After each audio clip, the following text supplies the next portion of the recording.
Welcome to Raghavan naturopathy. आज बात करेंगे एलर्जी और अस्थमा, दोनों एक ही तरह का बीमारी है। जैसे एलर्जी होता है, एलर्जी आदमी को कैसे होता है, जैसे मौसम बदलता है, खास करके पोलन जब आता है, जब फूल खिलता है उससे जो पोलन निकलता है वो जब एनवायरनमेंट में फैलता है तो उससे कुछ लोगों को एलर्जी होता है। हालांकि एलर्जी किसी भी चीज से हो सकता है। किसी को चना से एलर्जी होता है, चना, गेहूं, किसी को दूध से एलर्जी हो सकता है, किसी को अंडा खाने से एलर्जी होता है, किसी भी चीज से एलर्जी हो सकता है। एलर्जी का कोई ये नहीं है कि कितना तरह से एलर्जी होता है। तो एलर्जी होने के बाद आदमी छींकना शुरू करता है, छींकता है, ये तो माइल्ड फॉर्म ऑफ एलर्जी हुआ। लेकिन यदि वही एलर्जी हाइपर सेंसिटिविटी लंग्स के अंदर घुस जाए, आदमी का लंग्स के अंदर पूरा ही मतलब इन्फ्लेशन हो जाए और पूरा मतलब ऐसा हो जाता है कि ब्रोंको कंस्ट्रिक्शन हो जाता है, पूरा मतलब लंग्स में हवा जाना ही बंद हो जाता है, तब आदमी का दम घुटने लगता है, जोर जोर से सांस लेने लगता है, आदमी कोशिश करता है सांस लेने का, क्योंकि वो कंस्ट्रिक्ट कर जाता है, इस वजह से हवा जाता नहीं है लंग्स में ज्यादा, लेकिन आदमी पूरा कोशिश करता है सांस लेने का।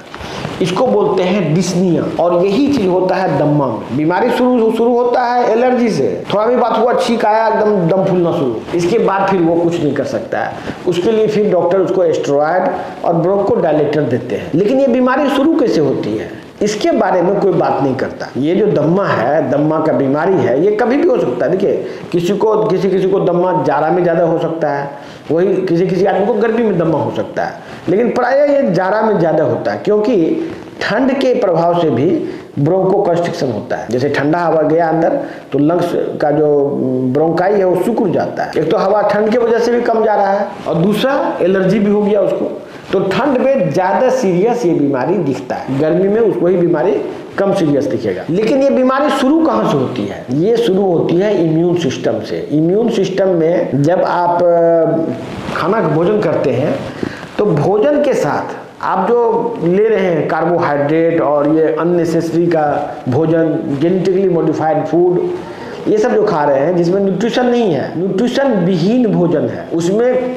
कार्बोहाइड्रेट बहुत ज्यादा है, विटामिन प्रोटीन्स ये सब बहुत ही कम है या नहीं है, नेग्लिजिबल अमाउंट है, तो ये बॉडी का पूरा सिस्टम जो है धीरे धीरे करके वीक होने लगता है। पेट का अतरी का जो है, पेट का जो अतरी है उसका लेयर पतला हो जाता है, वहां से लीक कर जाता है, मतलब जो अनडाइजेस्टेड पार्टिकल, उसको लीकी गट बोलते हैं। वो फिर सब जगह वो जब ट्रेवल करता है तो उसके अगेंस्ट में इम्यून सिस्टम एक्टिवेट हो जाता है, क्योंकि वो फॉरेन बॉडी है, फॉरेन पार्टिकल है, उसके साथ इम्यूनोलॉजिकल रिएक्शन होकर जहां तहां डिपोजिट होता है और वो फिर वहां से इन्फ्लामेशन शुरू होता है और ये फाइनली एलर्जी, अस्थमा, अर्थराइटिस ये सब को जन्म देता है। अब देखते होंगे यदि किसी को दम्मा है उसको बाद में अर्थराइटिस भी होगा और बाद में उसको एलर्जी और दम्मा, अर्थराइटिस सब एक साथ चलता रहता है। तो इसका जो नेचुरोपैथिक ट्रीटमेंट है ये एक्चुअल में बीमारी के कारण पे काम करता है और इसमें कोई दवा की जरूरत नहीं है। वो जो दवा आप खा रहे हैं स्टेरॉयड, ब्रोंको डायलेटर, इससे बीमारी ठीक नहीं हो सकता। ये तो आपको क्या करेगा ना, जैसे स्टेरॉयड लिया, स्टेरॉयड क्या करेगा, प्रोटीन को गलाएगा, लंग्स में छेद हो जाएगा, लंग्स में बड़ा बड़ा छेद हो जाता है, एम्फाइसेमा बोलते हैं उसको।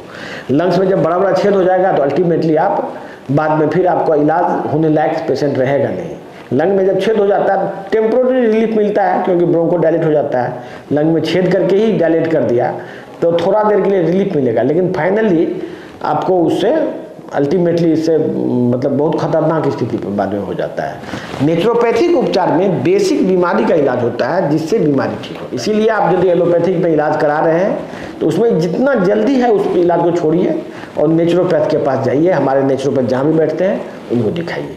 धन्यवाद।